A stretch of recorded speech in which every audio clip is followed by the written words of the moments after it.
ಇದು 1 ಎಕರೆ ತೆಂಗಿನ ತೋಟ, ಒಳ್ಳೆ ನೀರಾವರಿ ಬೆಲ್ಟು. ಒಂದು 60 ತೆಂಗಿನ ಮರ ಬರ್ತವೆ. ಫಲ ಬಿಡ್ತಿರೋ ಒಂದು 20. ಉಳಿಕೆವು ಬಂದ್ಬಿಟ್ಟು ನಿಮಗೆ ಎಲ್ಲ 3.5 4 ವರ್ಷ 5 ವರ್ಷದವು. ಇನ್ ಫ್ಯೂಚರಲ್ಲಿ ಅವು ಕೂಡ ಫಲ ಸ್ಟಾರ್ಟ್ ಆಗುತ್ತೆ. ರೆಕ್ಟ್ಯಾಂಗಲಾಗಿ ಬರುತ್ತೆ. ಇದರಲ್ಲಿ ಒಂದು ರನ್ನಿಂಗ್ ಬೋರ್ವೆಲ್ಲು. ಇದಕ್ಕೆ ಈ ಥರ 20 ಅಡಿ ರೋಡು ತೋರಿಸ್ತೀನಿ. ರೋಡು ಒಂದು ರನ್ನಿಂಗ್ ಬೋರ್ವೆಲ್ ಇದೆ. ಓನ್ ಟಿ ಸಿ ಏನಿಲ್ಲ, ಶೇರಿಂಗ್ ಬೇಸಿಸ್ ಟಿ ಸಿ. ಒಳ್ಳೆ ನೀರಾವರಿ ಬೆಲ್ಟು, ಮದ್ದೂರು ತಾಲೂಕು. ನಿಮಗೆ ಸ್ಟೇಟ್ ಹೈವೇಯಿಂದ 1.5 ಕಿಲೋಮೀಟ್ರ್ ಆಗುತ್ತೆ. ಜನರಲ್ ಪ್ರಾಪರ್ಟಿ ನೋಡಿ. ಈಗ ಚಾನಲ್ ನೀರು ಬಿಟ್ಟು ನೀರು ಹಿಂಗೆ ಹರ್ಕೋಯ್ತಾ ಇರ್ತದೆ. ನೀರಾವರಿ ಬೇಕು ಅನ್ನೋರಿಗೆ ಹೇಳಿ ಮಾಡಿಸಿದ ಜಾಗ. ಇದಕ್ಕೆ ಆಕ್ಸಸ್ ಯಾವ ಥರ ಇದೆ ಅಂತಂದರೆ ತೋರಿಸ್ತೀನಿ. ಇದು ಇವ್ರು ಅಂತಂದಿರೋದು. ಇದಕ್ಕೆ ಸೇಲಿಗಿಲ್ಲ, ಸೇಲಿಗಿರೋದೇ ಇದು. ಮದ್ದೂರು ತಾಲೂಕು,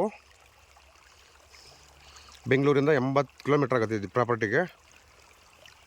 ವರ್ಷ ಪೂರ್ತಿ ನೀರಾವರಿ ನೋಡಿ. ಬೇಸಿಗೆನಲ್ಲೂ ಈ ಥರ ನೀರು ಬರ್ತದೆ ಅಂತಂದರೆ ನೀರಾವರಿ ಯಾವ ಥರ ಇರ್ಬೋದು ಅಂತ ಇಮ್ಯಾಜಿನ್ ಮಾಡ್ಕೊಳ್ಳಿ. ಫಲ ಬಿಡ್ತಿರುವಂಥ ಮರಗಳು. ಈ ನೀರಂದರೆ ಪಕ್ಕದ ಗದ್ದೆಯವರು ನೀರು ಕಟ್ಟಿದ್ರು, ಅಲ್ಲಿ ಎಕ್ಸ್ಟ್ರಾ ನೀರು ಹರ್ಕೊಂಡು ಹೋಗ್ತಾಯಿದೆ.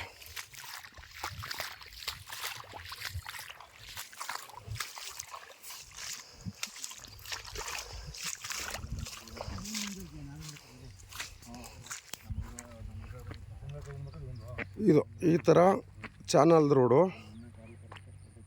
ಅಲ್ಲೊಂದು ಕಾಣೋದು ಲೋಕಲ್ ಸ್ಟೇಟ್ ಹೈವೇ. ಸುತ್ತಲೂ ನೋಡ್ಬೋದು ನೀವು. ಇದೆಲ್ಲ ನೀರಾವರಿ ಬೆಲ್ಟ್. ಅಕ್ಕಪಕ್ಕ ಎಲ್ಲ ನೋಡಿದ್ರೆ ಗೊತ್ತಾಗುತ್ತೆ ನಿಮಗಿದು ನೀರಾವರಿ ಯಾವ ಥರ ಅದಂತೇಳಿ. ಅಲ್ಲಿ ಸ್ಟೇಟ್ ಹೈವೇಲಿ ಹೋಗೋ ವೆಹಿಕಲ್ ಸೌಂಡ್ ನಿಮ್ಗೆ ಕೇಳಿಸುತ್ತೆ.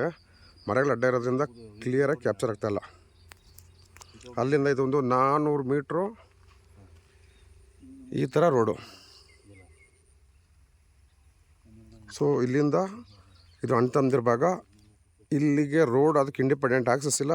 2 ಕುಂಟೆ ಸಪ್ರೇಟ್ ರಿಜಿಸ್ಟರ್ ಮಾಡಿ ಕೊಡ್ತಾರೆ. ಹೌದು, ಇವ್ರದೆಲ್ಲ ಅಣ್ಣ ತಮ್ಮಂದ್ರ ಭಾಗಗಳ ಜಮೀನುಗಳು. ನಿಮಗೆ ಲೀಗಲಾಗಿ ಏನು ಬೇಕು ಸಪ್ರೇಟ್ ರೋಡ್ನ ರಿಜಿಸ್ಟರ್ ಮಾಡಿ ಕೊಡ್ತಾರೆ.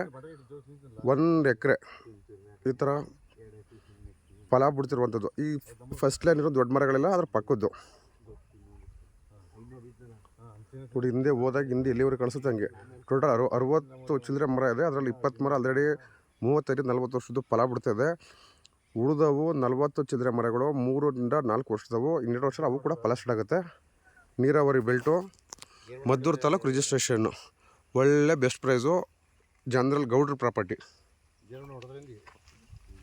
ಈ ಥರ ಸುತ್ತಲೂ ನೋಡ್ಬೋದು. ಈ ಥರ ತೆಂಗಿನ ತೋಟಗಳು ಇರೋದ್ರಿಂದ ಗೊತ್ತಾಗುತ್ತೆ ನಿಮಗೆ ನೀರು ಹೆಂಗಿದೆ ಅಂತೇಳಿ. ಎಲೆಕ್ಟ್ರಿಕ್ ಕನೆಕ್ಷನ್ ತಲೆ ಕೆಡಿಸ್ಕೊಳ್ಳೋಂಗಿಲ್ಲ. ಇಲ್ಲಿ ಟಿ ಸಿ ಇದೆ. ಟಿ ಸಿ ಬಂದ್ಬಿಟ್ಟು ಶೇರಿಂಗ್ ಬೇಸಿಸು. ಇಂಡಿವಿಜುವಲ್ ಯಾರಿಗೂ ಒಬ್ಬರು ಕೊಡೋಲ್ಲ. ಯಾಕೆಂದರೆ ಸಣ್ಣ ಹಿಡುವಳಿ ರೈತರಿಗೆ 4-5 ಜನ ಶೇರ್ ಮಾಡ್ಕೊಬೋದು.